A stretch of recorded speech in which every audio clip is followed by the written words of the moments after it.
I see a shadow on the wall and it's not mine. It's late at night. I'm alone in this big, creaky house my family just moved into.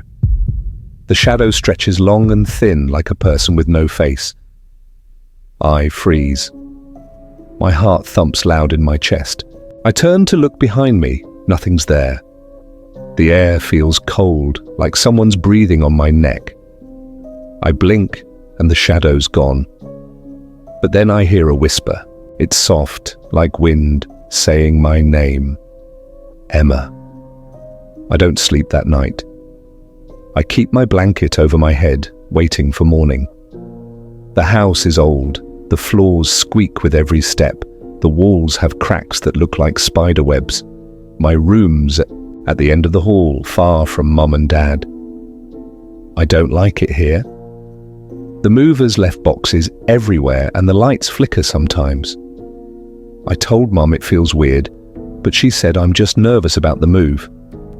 Maybe she's right, but that shadow didn't feel like nerves. I was sitting on my bed when it happened. My lamp was on, casting a soft glow. I was drawing in my sketchbook, doodles of dogs and trees. Then I saw it. The shadow slid across the wall, slow and smooth. It didn't match my shape. I held my pencil tight, my fingers sweaty. I thought maybe it was a trick of the light. But then it grew taller. Its edges wiggled like it was alive. I couldn't breathe right. My chest felt heavy. I stood up fast. My socks slipped on the wood floor. I spun around, looking for something, anything that could make that shape. The room was empty, just my bed, my desk, and those unpacked boxes. The window was shut tight. No breeze, no curtains moving, but the cold hit me hard. It crawled up my arms, making my skin prickle. I rubbed my neck. It felt wet, like icy fingers had touched me. That's when the whisper came. Emma. It was so quiet I almost missed it. My name floated through the air, sharp and clear. I yanked my blanket up and hid underneath. My knees shook. I kept thinking, who's here? What's here? The house was silent after that. Too silent. I stayed awake, listening, until the sun came up. But I still feel watched. I hear knocking inside the walls and it won't stop. It's the next night. I'm in my room, trying to read a book. The sound starts slow tap, tap, tap, like someone's trapped. I put my ear to the wall. It gets louder.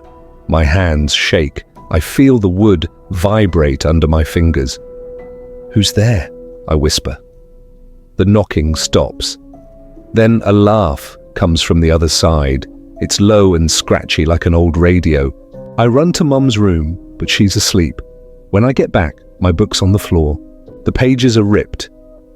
I was feeling okay earlier. The day had been sunny. I played outside, kicking a ball around the yard. The house didn't seem so bad then, but night changes everything. The shadows get darker. The air gets thick. I decided to stay in my room after dinner. I grabbed my favorite book, a mystery about a lost dog. I thought it'd keep my mind off that shadow from last night. I was wrong. I was on page 10 when the knocking started. It came from the wall by my bed. At first I ignored it. Maybe it's the pipes, I thought. Old houses make noises, but it didn't stop. Tap, tap, tap. It was too steady, too real. I put my book down, my stomach twisted. I slid off my bed and pressed my ear to the wall. The wood was cold against my cheek. The taps turned into bangs, loud and fast. I jumped back. My heart raced like I'd run a mile. I stared at the wall. It's just plaster and paint, but it felt alive. Who's there? I said, my voice small. The knocking stopped dead. I held my breath. Silence pressed in, heavy and wrong. Then the laugh came. It slithered through the wall, rough and mean. My skin crawled. I imagined someone or something standing on the other side. grinning at me. I couldn't see it, but I felt it watching. I bolted out of my room. The hallway was dark. The floor creaked under my socks. I ran to Mum's door and knocked hard. "Mum, wake up!" She didn't answer. I turned the knob, locked. I banged again, but she just snored. My chest tightened. I didn't want to go back, but I had to check. Maybe I'd imagined it. Maybe it was a dream. I crept back to my room. The door was still open. My book wasn't on the bed anymore. It was on the floor, spine up, pages torn out. They were scattered like leaves. I picked one up. It was the page I'd been reading, ripped in half. My hands shook so bad I dropped it. I looked at the wall. No more knocking, no more laughing. But the air felt heavy, like something was waiting. I climbed into bed and pulled the covers tight. My lamp flickered just once. I didn't sleep much. Every little sound, a creak, a sigh, made me jump. I kept thinking about that laugh. It wasn't human. It couldn't be. The house was playing tricks on me, or maybe something inside it was. I didn't know which was worse. All I knew was I wasn't alone in that room. Not anymore. I look in the mirror and a face stares back that isn't mine. It's morning now. I'm brushing my teeth, trying to forget the night. The face has pale skin, black eyes and a wide, crooked smile. I scream and drop my toothbrush. My reflection blinks back at me, normal again. My stomach twists. I feel sick. I touch the mirror. It's ice cold. Later, I hear humming from the bathroom. I peek inside. The mirror's foggy, and a finger's drawn a smile in the steam. I run outside and sit on the porch, breathing fast. Woke up tired. The knocking and laughing from last night stuck in my head. I didn't tell Mom. She'd say it was a nightmare. I wanted a normal day. The sun was out, birds chirped. I ate cereal and tried to feel okay. The bathroom's down the hall from my room. It's small, with a sink, a toilet, and that big mirror on the wall. I don't like mirrors much. They make me feel watched. But I had to brush my teeth. I stood there, toothpaste foaming in my mouth. The mirror was right in front of me. I kept my eyes down at first, watching the sink. Then I looked up. That's when I saw it. The face wasn't mine. It was white as paper, with eyes like black holes. Its smile stretched too wide, showing jagged teeth. My toothbrush slipped from my hand. It clattered on the floor. I screamed, so loud my throat hurt. I blinked, and my own face was back. Brown hair, green eyes, scared. My legs wobbled. I grabbed the sink to steady myself. My stomach churned like I'd eaten something bad. I reached out and touched the mirror. It was freezing like a block of ice. My fingers stuck to it for a second. I yanked them back. Red marks stayed on my skin. I ran out of the bathroom and slammed the door. My heart pounded in my ears. I told myself it was my imagination, too many scary thoughts, but I wasn't sure. I stayed downstairs all morning. I watched TV, drew pictures, anything to stay busy. Then I heard it, humming, soft and slow like a lullaby. It came from the bathroom. I didn't want to look, but I had to know. I tiptoed down the hall. The door was cracked open. I peeked in. The mirror was covered in fog, even though no one had showered. A smile was drawn in the steam, big and crooked, just like the face. No one was there. The humming stopped. I backed away fast. My socks slid on the floor. I grabbed my jacket and ran outside. The porch was cold, but I didn't care. I sat on the steps, hugging my knees. The air felt clean, safe. I could still see that face in my mind, those eyes, that smile. It wasn't a trick. It saw me. It knew me. I kept thinking, what if it's still in there? What if it's waiting? The house didn't feel like home anymore. It felt like a trap. I stayed outside until Mom called me in for lunch, but I didn't look at the mirror again. I feel hands grab my feet from under my bed. It's midnight. I'm lying still, too scared to move. The grip is cold and bony. I kick hard and pull my legs up. My blanket falls off. I hear a giggle, high and sharp, coming from below. I grab my flashlight. My hands shake so bad I drop it. The light rolls under the bed. It shines on two glowing eyes, staring up at me. I scream and jump off the mattress. The door slams shut by itself. I'm trapped. I bang on it, yelling for Mom. When she opens it, the eyes are gone. But my flashlight's broken in half. I'd been dreading bedtime all day. The mirror face still haunted me. I stayed busy, helped Mom cook, played with my old dolls. Anything to avoid being alone. But night came anyway. My room felt smaller, the shadows sharper. I kept my lamp on, hoping it'd keep the weird stuff away. I climbed into bed, pulling the blanket up to my chin. My socks were on. I didn't want my feet bare. I tried to think happy thoughts, puppies, ice cream, summer. It didn't work. I was almost asleep when it happened. Something brushed my ankle. I thought it was the blanket slipping. Then it grabbed me, hard. Cold fingers wrapped around both feet, tight as a vice. My eyes snapped open. I couldn't move at first. Fear glued me to the bed. The hands yanked, like they wanted to pull me under. I kicked with all my strength. My legs broke free. The blanket slid to the floor. My breath came in short gasps. Then the giggle started. It was high-pitched like a kid's, but wrong. Too fast, too sharp. It came from under the bed. My skin prickled. I fumbled for my flashlight on the nightstand. My hands were sweaty, shaking. I dropped it. It hit the floor with a thud and rolled under the bed. The beam flicked on by itself. I leaned over, heart pounding. The light caught two eyes, big, glowing, yellow. They stared right at me, unblinking. A grin flashed below them, full of pointy teeth. I screamed and leaped off the bed. My feet hit the floor hard. I ran for the door, but it slammed shut before I got there. The knob wouldn't turn. I pounded on it, yelling, "Mum, help!" The giggle got louder, bouncing around the room. I turned back. The bed was empty, but the blanket twitched.